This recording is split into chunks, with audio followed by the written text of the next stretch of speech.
Hello, and welcome back to week 3. I just got done making my video for the explanation of assignments. So I want to do the second part where I talk about your reading responses to, or your discussion board posts on They Called Us Enemy. I just want to respond to a few things. I've read through the ones that have been posted so far, and most of all, most of us have a positive reaction to this book. You're glad that you've read this book, that you find it interesting, that you find it fairly easy to read. That's most of you, and that's really good. I'm glad you find it interesting, that you're like learning about something that you've never been taught before. Some of you are struggling with the book, and that is okay too. Some of us just aren't made to read comic books. Some of us don't like being forced to read something, and I'm sorry that I'm forcing you to read it. Um, those are all things that are based on your choice, and hopefully you will get something out of this book, at least writing about it and thinking about it a little bit. If not helping you immediately, but maybe in the future you can recommend it to somebody who's really interested, and that'll make you look really smart and well read, even if you're not, and that's okay. So uh, it is okay to not like this book. You're not graded on whether you like the book, whether you think it's fantastic or whatever. You can hate this book and you can write a very good negative review about it. And that is perfectly all right. I am not judging you whether you like it, whether you agree with Takai or not. Your job is to write based on what you see, based on what you think his claims are. Now you have to substantiate them and support them based on his claims. So you can't put words in his mouth. You can't say, well, Takai just wants us all to watch Star Trek. Well, he doesn't say that. He might mention it, and that's his kind of claim to fame, but he's not trying to get us all to watch Star Trek, and you just can't say that. It has to be found in the book, and you have to draw on examples. So when you find things you don't like, things that are jarring to you, build it into your book review, highlight it, put a sticky note on it so you can come back to it. Some other things, I do want to emphasize that the Kai is not trying to compare the Japanese internment camps to the Holocaust. And I know we might think of it that way, and it's an easy comparison. How can we go to war with, villainize and go to war with Hitler and the Nazis for putting Jews in concentration camps while we're over here doing the same thing? It wasn't the same thing. We were not involved in World War II at this time. I don't think anybody really knew about the concentration camps at this time. Maybe there were reports about the ghettos and the camps, but not the atrocities that were going on. These camps, as you see from the book, they are not work camps.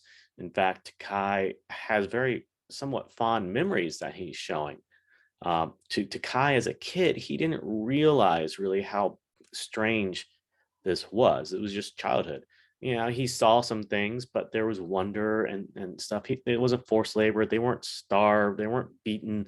The troops that were guarding them weren't mean to them. You can see, and you'll see even more, that they had some semblance of freedom. Not everybody, but some semblance of freedom.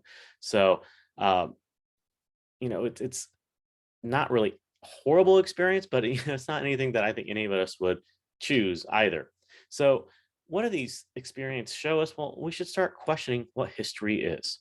In one of my classes, because I'm taking classes too, we're talking about history and historiography, and I'll post the link because I think it's good.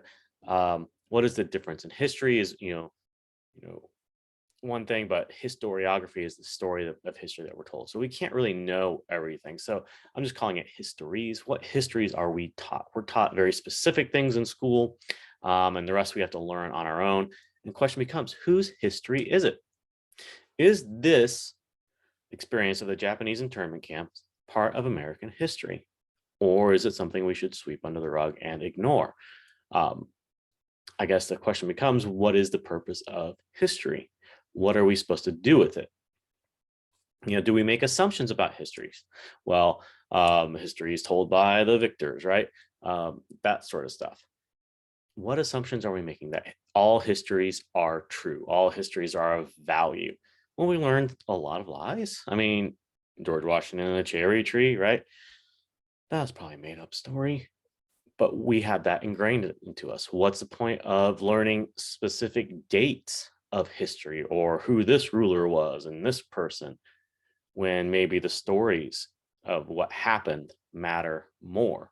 I mean, do we need to know it was Franklin Roosevelt who issued the order, or do we just need to know it was the president? Does it add more to it or not? Well, maybe it does because of how we view Roosevelt. So who controls these stories? And I tell my students this a lot, that education, what you learn, is political. There are political decisions made behind what you learn because those in power are controlling it.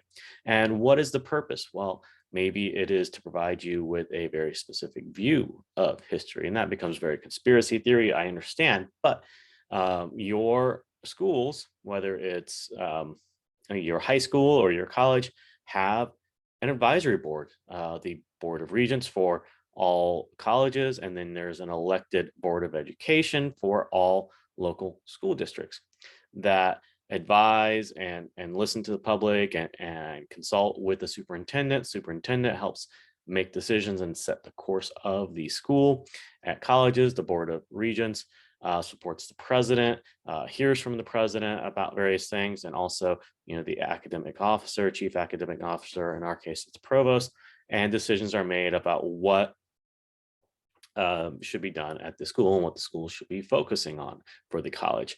Those people on the Board of Regents are appointed by the governor. So depending on who's the governor, you get specific board members that have their own kind of ideas. Now, they're not coming down and micromanaging, but at the same time, they do help guide and shift the focus of the colleges. So what we learn is often political, right? So those are important things for us to consider, and why that might be important for us to consider, especially when it comes to the voice and the authority behind our histories that we learn.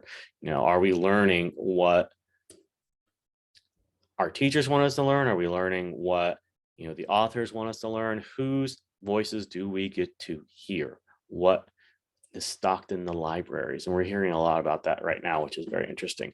But then what is the purpose of learning this history? Why do we need to learn stuff? Is it, we hear those who don't learn history are doomed to repeat it. Is that what the point of this story is? And what does it mean when we find histories outside of the history, and I use capital H, history of what we know? Some of you said you've never heard of this before, and that's because, we can't put all American history into a 1-year high school American history course or even a 1-semester college history course, because there's just so much. And what I think is important is different from what maybe someone else thinks important.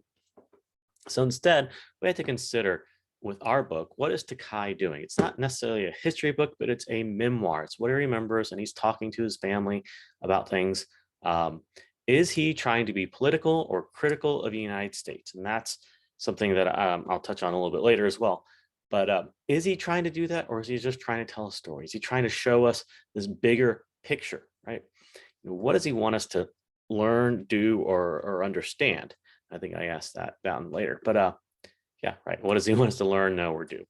Why does he show us what other people are saying, the leaders and things like that? What the point does that have? Can he just say, oh, we were put in these camps and, it was really awful? Or instead, why does he need to paint the climate, the social and political climate of that era? What are our reactions? Are we defensive, and do we feel attacked? How dare Takai suggest that, we did anything wrong? I wasn't there. I wasn't born. Why should I care? Are those our attitudes, or something else? Are we developing empathy for Takai and his family? Do we feel Takai has a right to be critical? Does he? Or should we say, well, you should just be lucky to be here, right? What questions do we ask, and what are our immediate reactions? Difficult question here. No right or wrong. I'm not going to ask you to even answer this, right? But do you feel the U.S. was justified with what they did by putting people in the internment camps? Why or why not? That's a tough question, right? People are afraid. We do things when we're afraid. Did we feel safer? I don't know. I wasn't around, but it's an interesting thing. What other options do you think the leaders could of the countries could have that's a weird sentence. I'm sorry. Election for could have maybe chosen. How about that? All right. And did we as a country learn anything from this or not? You'll find out, right? And then let's connect it to our other readings, right? Blanda and the claims and the research topics. So we often hear people say, well, it's America, love it or leave it, or you're with us or against us, right? And that dismisses all criticism, right? You can't be critical of the president and the way things are going. It's America, love it or leave it. But where does learning about these internment camps put us? It's in the past, we can't change it, of course. Uh, how about when we consider other present day issues about race, right? There's, Black Lives Matter movement, there's critical race theory scares, there's discussions about religion and which religion is, it is more important, I guess is the only way to think about it, than another person's religions. Whose religious freedom matters when making decisions? The person getting, trying to get the service or the person offering the service. There's things like that that are going on. There's class issues, there's work issues, right? Should there be a minimum wage? Should it be higher? Should housing be a human right? All these interesting questions that are out there. And how do we put these things out in the open and have a rational conversation when we're locked in our own echo chambers? Do we feel that America is always right? Or does it depend on who is in the White House? All right. We can go from one election cycle to the next and saying, respect our president to not my president, right? And it becomes very interesting, right? You can't criticize my guy, but I'll criticize your guy. And it's, that tribalism that Blanda talks about. Can we say, well, I don't really like his policies on this, this, and this, but I do appreciate these things, right? Are we capable of doing that? Or are we a traitor, right? It's really interesting. Not a traitor, but a traitor to our own party, right? Our own ideals. Takai hasn't really made any claims in this first part of the reading, but he's building up something. I think he's kind of building up this huge warrant. Here are families trying to live American values and trying to live the American dream, but they were not treated as Americans. Part of it, a lot of them weren't allowed to have American citizenship because we hadn't gotten to that point yet of who could be a citizen and who could not. But he does make this larger claim at the end of this book. In the last 5-6 pages, it gets, a huge turn, and this angers a lot of readers. And so I want you to think about this. Does he have a point when he makes this claim? Or is he being rational? Are they saying, he makes comparisons to other things that are happening, and, are those adequate comparisons? Is that's your job to kind of really take a stance on. And finally, let's consider how we are selecting our topics. Now, you're not all set with your topics, and that is perfectly fine, but I want you to think about your biases. Why are you approaching this topic? Why does it even matter to you? What do other people think? Is it a big deal to you, but not to other people? Think about your own echo chamber, right? Are these things based on the culture in which you were raised, your religion, your own morals? The interesting thing about echo chambers is that we have to ask ourselves, would I have arrived at these own beliefs, morals, ethics on my own were I raised in another religion or another household or another part of the country and another part of the world? Why do I think these are right?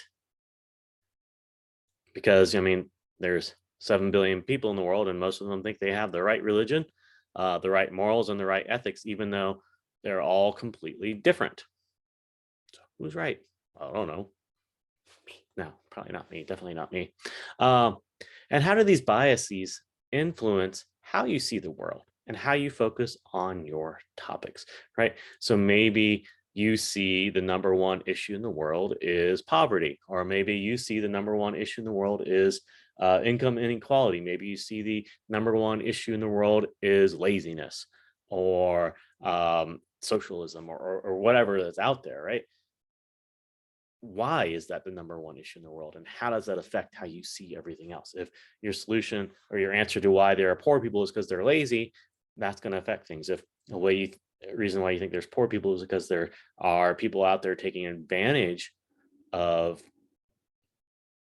people's economic situations in order to exploit them and not pay them enough, that's a different worldview, right? So, how do you know what's right? What are you willing to learn and accept, even at the cost of your comfort zone, right?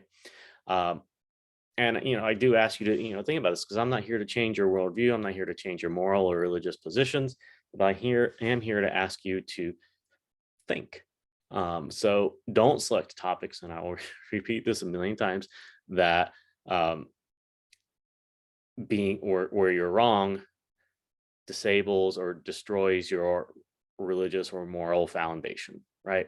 So that's why I have that that list of topics.